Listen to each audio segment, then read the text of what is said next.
Hola. Hola, ¿qué tal? Buenas tardes. Yo soy Eva Alcalá, conmigo está Dulce Navarrete. El día de hoy es nuestro cuarto live, justamente. Hemos estado teniendo una serie de lives post-marcha del 16 de agosto. No me cuidan, me violan, me cuidan mis amigas. Este movimiento de jóvenes principalmente que marcó muchísimo pues, la lucha que estamos teniendo las mujeres allá afuera diario. El día de hoy justamente vamos a hablar de todo el papel protagonista y pues también de toda la apuesta y transformación y organización que están teniendo las más jóvenes acá en nuestra ciudad. Entonces hoy, por eso nos pareció súper importante tener una compañera que también es feminista, que también viene, ¿no?, de la organización de colectivas, que es un trabajo que nos parece súper importante y que creemos que puede aportar a toda la conversación que se está teniendo pues ahorita todavía, después de ya unas buenas semanas, casi un mes. Y bueno, Dulce, muchas gracias por estar aquí con nosotros. Pues gracias por invitarme. Creo que no soy de las más jóvenes del movimiento ahora, pero sí me parece pues chido que me hayan podido invitar a conversar sobre todo lo que ha pasado en las últimas semanas y los procesos que vienen en el papel de las jóvenes feministas, ¿no? Chido, pues justo como empezando un poco con algunos de los debates que he estado allá afuera, en la conversación social, sobre todo en redes sociales, es justamente, nos gustaría como qué piensas tú, cómo la ves, justo en haber estado también en movimientos, ¿no?, organizados, sobre la brecha generacional que existe entre las feministas, ¿no?, las vacas sagradas como las conocemos, ¿no? Sabemos que tienen espacios en Televisa como Marta Lamas, ¿no?, pero son feminismos que tal vez ahora, y que lo personal, no, por ejemplo, a mí no me representan, ¿no? Entonces allá afuera empezamos a escuchar a las más jóvenes que tienen un punto de vista muy diferente, ¿no?, una forma de accionar y de organizarse, ¿no?, muy distinta. Entonces, ¿cómo ves justo estas diferencias de pensamiento y de acción? Pues creo primero que estamos en un momento muy relevante del movimiento feminista, que aunque la lucha feminista tiene muchísimos años sucediendo, el contexto económico, político, los medios de comunicación y las redes sociales han hecho también que este sea un momento trascendental políticamente hablando para el movimiento feminista, donde ya no se puede hablar del contexto global sin hablar de las feministas, ¿no? Y eso viene, o sea, tenemos que reconocer una lucha de muchas otras atrás, y de pronto a mí me parece que es trascendental poder escuchar como en ambos sentidos, ¿no? Por ejemplo, nosotras escuchar como lo que están planteando las más jóvenes y también escuchar lo que estaban planteando en otros momentos las que pues nos antecedieron, porque creo que de no escuchar y de no reconocer lo que cada uno está viviendo en un contexto muy específico es que no se entienden y se contradicen y se ponen en conflicto las diferentes formas y que se están ocupando ahora para manifestar algo que desde hace mucho tiempo venimos ya diciendo, pero que en un momento y un contexto muy especial están detonando otras estrategias y otras herramientas, ¿no?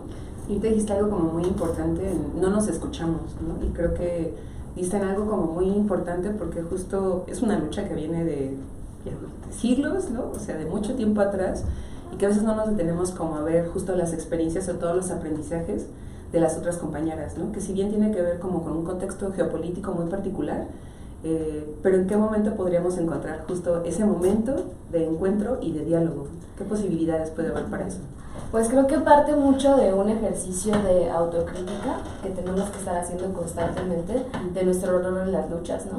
O sea, yo creo que muchas compañeras de generaciones anteriores tuvieron como la posibilidad de hacer crítica del rol que estaban teniendo y los lugares que lograron ocupar siendo jóvenes, y después dialogar con las que veníamos en camino y hacer como este proceso, no de transición, porque a veces siento que esa onda de la transición generacional pareciera una estafeta de ahora te va de ti y tal, y eso no hace sostenible el movimiento, ¿no? O sea, más bien es cómo nos entendemos en este proceso para ver qué rol nos toca jugar en qué momentos y cómo vamos construyendo y moviendo esos roles. Y yo creo que lo que nos toca a nosotras, por ejemplo, en mi generación, y lo hablaba hoy en la mañana con las Enredadas, la colectiva de la que formo parte, es, bueno, nosotras quizá ahora, en este rol que ya no somos las más jóvenes, nos toca hacer una crítica de los espacios que hemos tenido a partir de nuestra lucha como jóvenes y hablar con las otras y abrir esos espacios de diálogo para poder decir, ok, chido lo que estás haciendo, nosotras en este momento, en nuestro momento hicimos tal y aprendimos esto tal y no nos quedó esto así y fallamos en esto otro y quizá ahora podrían ustedes pues ahorrarse el conflicto que nos aventamos nosotras, por ejemplo, al no tomar en cuenta el autocuidado o la seguridad, y que quizá eso está haciendo o podría ser más sostenible la lucha de las más morras que se están integrando con una fuerza impresionante, pero que tenemos que ver cómo colectivamente cuidamos, ¿no? Claro, y ahorita que hablas justo como de la fuerza y toda esta digna rabia, llevando un poco el tema de lo que decías, ¿no? Bueno, que hemos aprendido otras, las que ya estamos más rookies, ¿no? Y que podemos compartir, ¿no? Con las más jóvenes y que tampoco es como de a fuerza, ¿no? Que ellas lo adopten, que eso también es como que tienen toda la libertad de decidir, ¿no? Que sí y que no se les acomoda. Pensando también como en esta cobertura, por ejemplo, que hubo por parte de los medios de comunicación y también en las conversaciones sociales en las plataformas digitales, sobre esa agresividad, ¿no? Y esa violencia. Entonces, ¿por qué justo es importante que los medios masivos de comunicación no sigan retratándonos como vándalas, ¿no? Justo allá afuera, ¿no? Este estigma que sigue habiendo justo hacia las más jóvenes, los más jóvenes, ¿qué podemos hacer nosotras? Incluso como medios, ¿no? Nosotras también. Pues primero creo que entenderlo como algo estructural, es decir, siempre las personas jóvenes hemos estado estigmatizadas porque, primero sí, no eres lo suficientemente grande para decidir, no eres lo suficientemente madura para tomar decisiones, no eres lo suficientemente inteligente y todavía no puedes hacerlo hasta que seas grande, ¿no? Sí. O sea, por un lado hay este discurso y después por otro tú eres el cambio del futuro, sí. Tú lo vas a poder hacer y te toca a ti y tal sin las herramientas.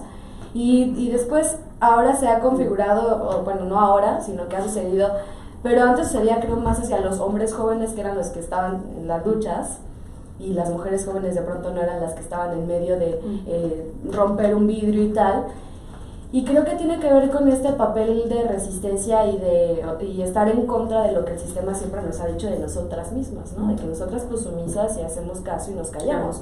Y ahora no, estoy enojada, estoy indignada, estoy haciendo algo al respecto y lo estoy haciendo de esta manera, porque es mi decisión ahora y porque es la forma en la cual ahora estamos construyendo, ¿no?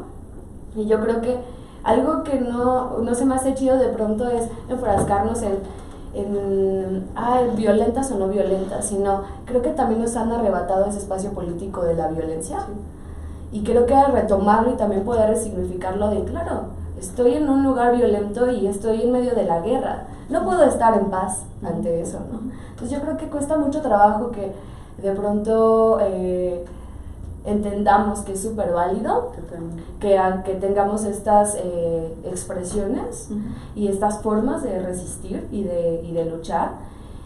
Creo que cada vez tenemos que ponerlo más a discusión y creo que nosotras mismas lo peor que podríamos hacer es tirarnos entre nosotras con la idea de estas formas son más válidas porque son menos violentas o estas formas son más importantes porque son más políticamente correctas, ¿no? Entonces más bien hay que mirar los espacios que tenemos, las herramientas que estamos construyendo y cómo le hacemos para que sean sostenibles nuestras luchas, porque en medio de esta rabia también una cosa que creo que hemos aprendido, al menos en mi generación, es que si no poníamos en el centro el cuidado de nosotras en las formas de hacer activismo, si no pensamos en la sostenibilidad del movimiento, terminamos muy desgastadas, muy agotadas y no le podemos dar seguimiento a las cosas que estamos haciendo. Entonces ahí yo creo que es, ahora, ¿cómo hacemos para que esta rabia que tenemos no explote un día y de pronto lo demás sea tener que recogernos entre los escombros de lo que se derrumbó, ¿no?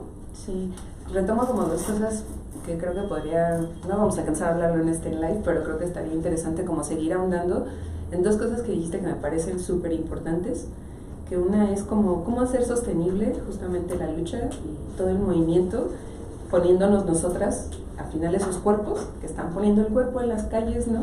En las instancias públicas, en la infinidad de trincheras en donde estamos, cómo es importante justo ese autocuidado para llegar, ¿no? A veces pienso que es como no es una carrera de velocidad, es una carrera de resistencia, ¿no? Y hay que saber cómo vamos administrando y cómo nos vamos escuchando, ¿no? En todo este proceso. Y dos, otra también que me parece muy importante es cómo justo entre los mismos feminismos, ¿no? O las distintas feministas nos empezamos a validar o a no validar ciertas expresiones o ciertas formas, ¿no? que en lo personal creemos, ¿no?, desde luchadoras, que no hay un solo tipo de feminismo, que somos muy diversas todas nosotras, ¿no? Y entonces creo que eso también viene mucho de esta onda de los discursos dominantes del patriarcado, de ponlas a pelear, ¿no? Si tú desarticulas, ¿no?, y como todo esto de que nos vemos como competencia o a replicar todas esas como pensamientos y formas dominantes, ¿no?, del heteropatriarcado, ¿no?, de eso es válido, eso no, negro, blanco, y dejamos de ver como toda esa escala de grises o diversidad de matices o de formas de ser y estar en el mundo, ¿no? Entonces, alguna como ¿no?, como para dejar de replicar eso. Sé que es muy difícil, ¿no?, porque nosotras, como tú dices, es un ejercicio de autocrítica que nos falta bastante, que cómo encontramos para seguir nutriendo, ¿no?, y darle el espacio para eso, ¿no?, como para la autocrítica. Pues primero, respecto a lo de sostenibilidad, creo que las reflexiones siguen estando en la mesa, o sea, es algo que no vamos a terminar de discutir, ¿no? Y creo que después del 24A y que todo lo que pasó después del movimiento feminista, y que casi que nos venimos muchas abajo, y estuvimos como intentando ver cuáles eran las formas en las cuales nos sosteníamos y cuidábamos.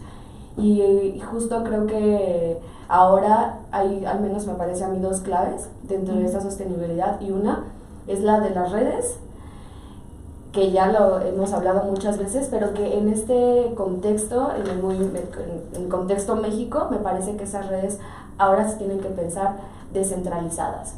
Es decir, las compañeras en los estados, las morras más jóvenes en los diferentes estados del país, que están librando luchas también muy intensas y en condiciones bien distintas a las de nosotras, están construyendo esas redes, y nosotras tenemos que ver cómo hacemos eso, porque el impacto que podemos tener enlazadas a ese nivel, mucho más fuera de nuestro espacio urbano, ciudad, es importante lo que lo visualicemos y lo podamos fortalecer ya.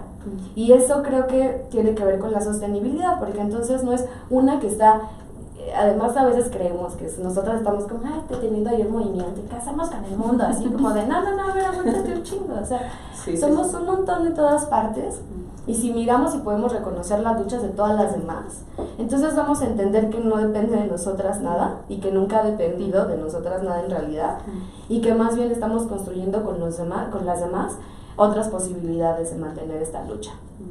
Entonces creo que esas dos claves, la de la red y la de la descentralización de los movimientos. También otra que me parece importante es, no para darnos una tarea más respecto a, o sea, nuestra burbuja feminista es esta, y de pronto se va expandiendo un poco más, sí, pero al final lo que estamos de pronto solo viendo es lo que pasa en la Ciudad de México y en nuestro espacio urbano, y en los espacios mucho más alejados incluso de los centros de las ciudades, de los estados, de la república, está mucho más invisibilizado. Y yo creo que ahí es no para cargarnos una chamba más, sino para dar espacio a otras de esos otros espacios, a que puedan pues agarrar lo que estamos construyendo entre todas, este movimiento, ¿no? Y de ahí me surge como respecto a lo otro que comentas. Si nosotros no somos capaces de ver esa necesidad de la sostenibilidad del movimiento a partir de todas las demás, entonces vamos a seguir haciendo nuestros nichos y nuestras conversaciones entre nosotras, mirándonos el ombligo y desgastándonos un montón. Y esos liderazgos individuales que se están construyendo van a terminar por despedazarse en algún momento, y que es lo que estamos viendo con generaciones arriba de nosotras, que son líderes que por ese contexto en el cual tuvieron que luchar en movimientos, por ejemplo, mixtos, tuvieron que formarse una actitud bien recia, y que ahorita es como imposible que puedan parar, y las condiciones de salud en las que están y de precarización del activismo no dan para sostener su vida. Entonces yo creo que es un poco de pensar también de nosotras mismas, no podemos ponernos en esa situación de no reconocer y no validar y no escuchar las diferentes posturas. Y yo creo que en la diversidad que tenemos, el único límite está cuando llegamos a posiciones y posturas que pueden ser clasistas, racistas o de fomento de odio entre nosotras. Ahí es el límite, ¿no? Y ese límite creo que sí tenemos que tenerlo conversado entre nosotras, no para señalarlo, sino para decir, oye, a ver, no nos hagamos entre nosotras, estamos haciendo este tipo de acciones violentas, ¿cómo conversamos sobre eso y lo arreglamos? Porque si no, no queremos que explote de una manera que no pueda ser pues sanadora también para nosotras, ¿no? Eso. ay, no, es que no nos van a alcanzar estos 15 minutos que nos quedan. Pero justo retomar dos cosas que dices que me resuenan mucho. Y una, hablas como justo de la red de redes, ¿no? De esta, que las redes salvan vidas, ¿no? Estamos hablando de las redes offline, ¿no? De estas de carne y hueso, pero también pienso mucho, por ejemplo, en las más jóvenes también, como el internet, el organizarse a través, ¿no? De este medio, ha posibilitado también otras cosas, ¿no? O sea, vengo recordando desde el 24A, ¿no? El papel que tuvo las redes sociales, ¿no? En la organización, en la conversación social, en el debate, Me Too, ni se diga, ¿no? Y entonces pienso en cómo también es importante no desarticular justo lo online de lo offline, ¿no? Aquí de repente Lulú habla del término on life, que bueno, justo donde justo mezcla, o sea, porque no hay una diferencia, ¿no? O sea, al final internet, ¿no? Nuestras redes sociales es una extensión de nosotras, de una identidad, y creo que sí, o sea, como les llaman, ¿no? Las nativas digitales, nacieron ya enchufadas, ¿no? Y su conexión y su relación con el mundo y con las personas también es otra, ¿no? Entonces ahí como conectar eso, y por otra parte, como feministas, que creo que es este ejercicio de autocrítica que nos sigue faltando muchísimo y que tenemos que seguir como cultivando, como los diferentes privilegios que también, por ejemplo, yo, Evelyn, mujer blanca que vive en la Ciudad de México, ¿no? Y que tiene el privilegio de literal vivir en la ciudad, ¿no? Y no fletarse 3 o 4 horas de transporte y perder 6 horas de tu vida en el transporte para llegar al trabajo, ¿no? Esa por mencionar alguna, ¿no? Estos privilegios, clase, raza, entonces creo que ahí también nos cuesta, ¿no? Cuando los ponen ahí enfrente, y que no sé por qué nos cuesta tanto seguir hablando de esas cosas, ¿no? Pero que es súper necesario como para esta famosa deconstrucción, ¿no? Creo que nunca se termina de ser feminista, o sea, yo cuando tenga 40, 60 años voy a estarme planteando otras cosas seguramente, pero ¿cómo ves eso, Teresa?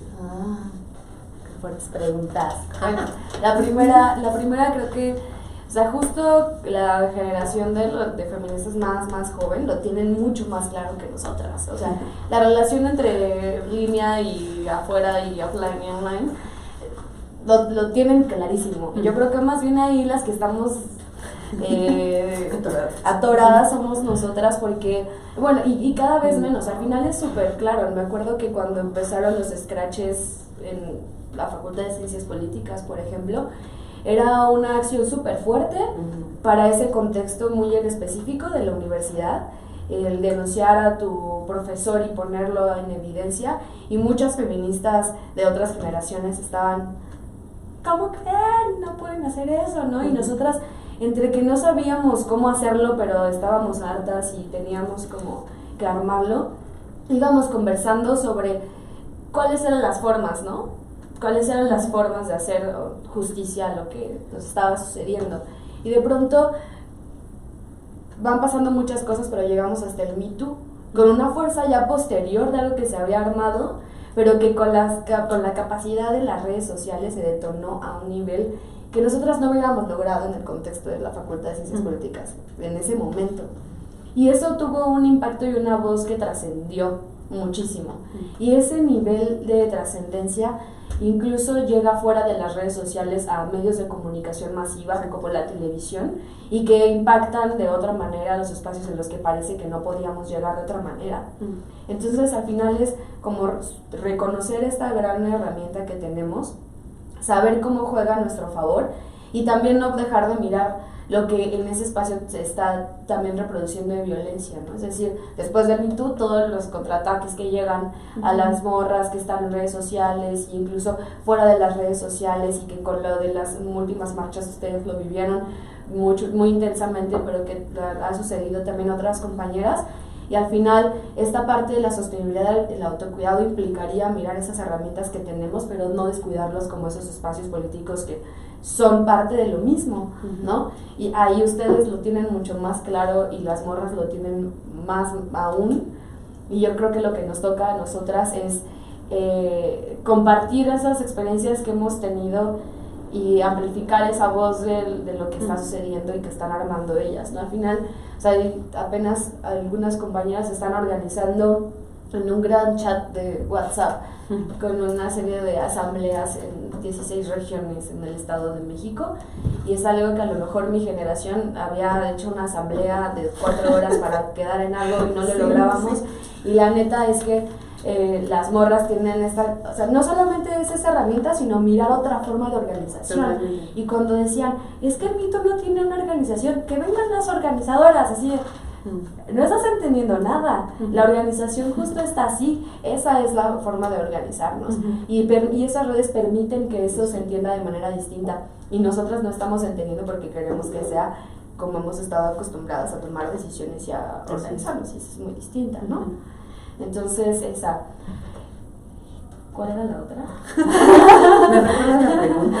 Sí. Y esta a mí se me olvidó. No, justamente estábamos hablando de la conexión, ¿no? Que me dices que lo tienen, y sí, yo también lo veo con mis primas, las más chiquitas, y es muy fácil ellas como lo dimensionan, ¿no? Y no hay una separación, pero también creo la violencia digital también, ¿no? Como tú dices, ante cualquier respuesta, o sea, ante nuestra acción, ¿no? De tomar las calles, de tomar las redes, de denunciar, viene una contrarrespuesta, ¿no? Y de repente pareciera que no sabemos por dónde nos va a caer la pelotita. Pero antes de que yo siga, por ahí creo que hay unas preguntas. Entonces voy a empezar a leerlas acá para compartirlas con Dirce. Nos preguntan, ¿tú crees que hay una cuarta ola feminista? Cuarta ola feminista. O sea, sí creo que hay una...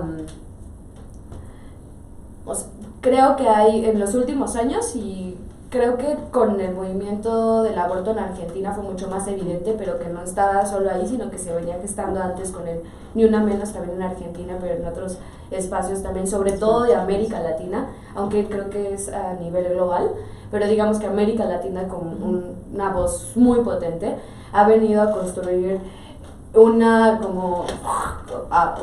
tsunami de reflexiones feministas que están colocando a una generación nueva con unos debates muy fuertes y con otras estrategias luchas que sí vienen a cuestionarnos todo lo que nos habíamos planteado en lo que llamamos la primera, la segunda y la tercera ola feminista, ¿no? Entonces no sé si ya se le dio así el nombre oficial, no lo tengo claro, es así, pero sí creo que hay un enfoque distinto y un movimiento renovado con un montón de cuestionamientos que sin duda está marcando un hito en la historia del movimiento feminista en el mundo, pero que está muy marcado por los movimientos en América Latina, ¿no? Y con procesos de crítica de colonial o anticolonial, antirracista, y, o sea, como le dicen, transversal, interseccional, tal, ¿no? Sí.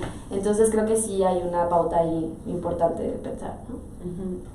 Y bueno, por acá hay otra pregunta. ¿Cómo podríamos dialogar o conectar entre generaciones sin olvidar nuestra agenda y nuestro propio activismo? Pues creo que una primera gran tarea, que está muy cabrona, pero creo que es importante, es un autorreconocimiento. O sea, creo que lo que más nos cuesta trabajo sí es reconocer la lucha de otras, pero también reconocer lo que cada una ha hecho. Y a veces esta falta de reconocimiento propio de las luchas que hemos hecho nos impide ver lo que las otras están haciendo. Entonces es un proceso personal y colectivo, y totalmente político, hacer ese reconocimiento propio que nos permita ya de entrada sentarnos con este reconocimiento a dialogar con la otra y después conocer y escuchar a la otra. En términos prácticos no sé cómo se hace. Creo que es más fácil con las redes sociales, porque la gente es muy fácil que de pronto estás como tuiteando algo y llega otra morra y de repente ya que estás conectada con otras que tienen otra conversación. Y yo creo que es muy importante seguir esa línea. Creo que también a veces caemos en violencias que terminan por desarticular las conversaciones y los diálogos, y yo creo que más bien poner en el centro esta posibilidad de dialogar sería chido para poder continuar en las redes sociales, en los espacios físicos para encontrarnos.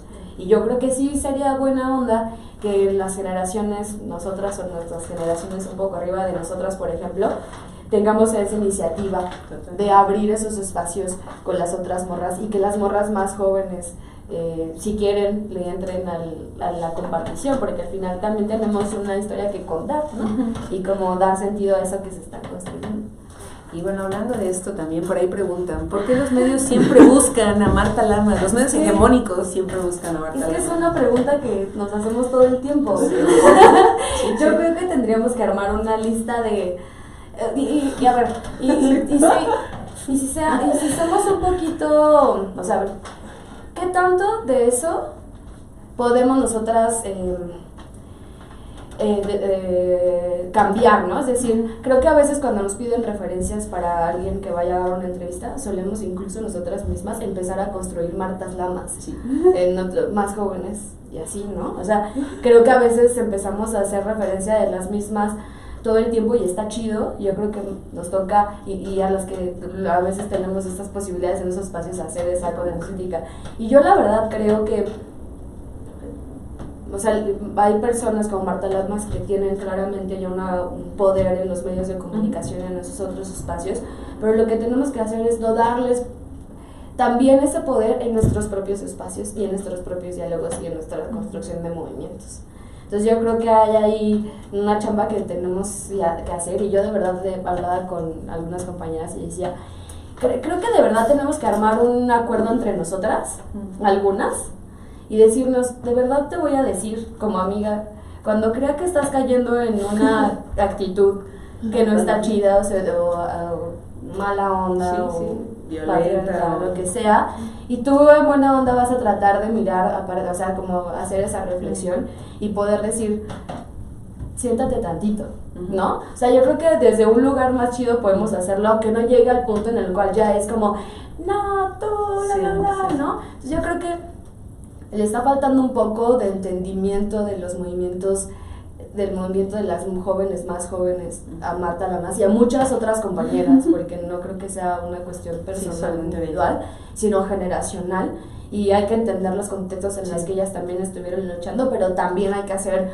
una voz más fuerte, decir, escucha tantito, ¿no? Sí. Escucha más, escucha un montón, ¿no? Escucha, porque hay un montón que tenemos que aprender. Sí, por ahí hacerles una lista a los medios de la cantidad inmensa de feministas expertas que hay en distintas trincheras que pueden ir a hablar de infinidad de temas. Entonces, por acá hay otra pregunta.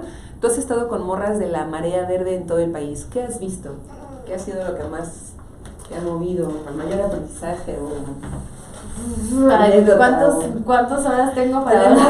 Casi 3 minutos para cerrar. No, estoy en serio, prometo voy a escribir algo sobre eso, sí. Pero creo que primera he visto como nunca una capacidad de cuestionar la centralización del movimiento, no solo como la del centro, porque esa ya la veníamos viendo y esa es la que tenemos que asumir mucho, somos nosotras las del centro del país, ¿no? Del mal llamado centro del país, me dijeron unas compañeras, porque, bueno, no importa. El asunto es que también he visto esa crítica de las morras en los estados, de decir, claro, en el centro del estado estamos también teniendo esta incapacidad, imposibilidad u obstáculos para llegar a otros espacios más de la periferia. Entonces yo creo que como nunca estamos hablando de la posibilidad de construir desde los bordes, ¿no? De los bordes geográficos, pero no solo de los espacios geográficos físicos, también en internet, pero también desde nuestras posturas políticas. Entonces creo que eso es algo muy importante. Y la segunda es que las redes han posibilitado, pero tenemos que ver de qué manera lo hacemos más visible, compartir los diferentes contextos en los que se encuentran las compañeras, porque a veces creemos que todas están en las mismas situaciones, y la neta es que las morras que están en un movimiento de Marea Verde ahí al ladito de la frontera con Estados Unidos tienen condiciones bien distintas a las que están en el sur con el número 1 de violación y abuso sexual de niñas y menores de edad. O sea, son contextos que no son ni más ni menos importantes unos que otros, son distintos, y hay que mirar todo eso para entender las luchas que están dando y saber cómo articular y apoyar eso que está sucediendo en otros espacios. Entonces, neta, tenemos que hacernos una tarea de mirar regionalmente y politizar como desde el borde y desde los otros espacios. Así que dejar de mirar el ombligo y desbordarnos. Sí, totalmente. Y por ahí la última pregunta, ¿qué es lo que te motiva a militar y a enunciarte como feminista? ¿Por qué hacen? Eso es como de 2 horas. Sí. Pues mira, no, pues, o sea, creo que hay muchísimas cosas, pero la primera es mis amigas, o sea, creo que el feminismo me ha dado la posibilidad de conocer a muchísimas morras muy chidas y entre ellas muchas amigas que son lo que le dan sentido por completo a mi vida, ¿no? Y de verdad eso ha sido algo que no tengo cómo pagar y que me motiva a seguir como en esto y que lo pongo ahí, ¿no? Y la otra, de verdad, pensando en mis hermanas que son más chicas y las morras feministas que vienen, las morras más morritas, yo creo que ese proceso generacional estamos viendo lo limitado cuando no estamos entendiendo y atendiendo a las infancias, a las niñas. Y entonces, y bueno, y en los niños. Tenemos que hacer ese brinco, porque si no entendemos esos procesos, si no atendemos lo que nos toca de eso, entonces esto vamos a seguir sin entenderlo ni sostenerlo de otra manera. Entonces, como esas dos cosas me hacen sentido. Pues sí, las amigas salvan vidas, ¿no? Y las amigas nos cuidan y nos sostienen. Hemos llegado al final de esta transmisión live. Por ahí hay un calzón luchón. Si ustedes compran un calzón, patrocinan una historia feminista. Entonces, las invitamos pronto a ver todos los lives que hemos tenido para que se los echen así de corrido. Y nos vemos en nuestro siguiente live. Por ahí hablaremos justo de la importancia de la data que hay ahí en internet y cómo interpretarla y cómo estuvo en este movimiento. Así que muchas gracias, Dirce, por tu tiempo. Y nos vemos.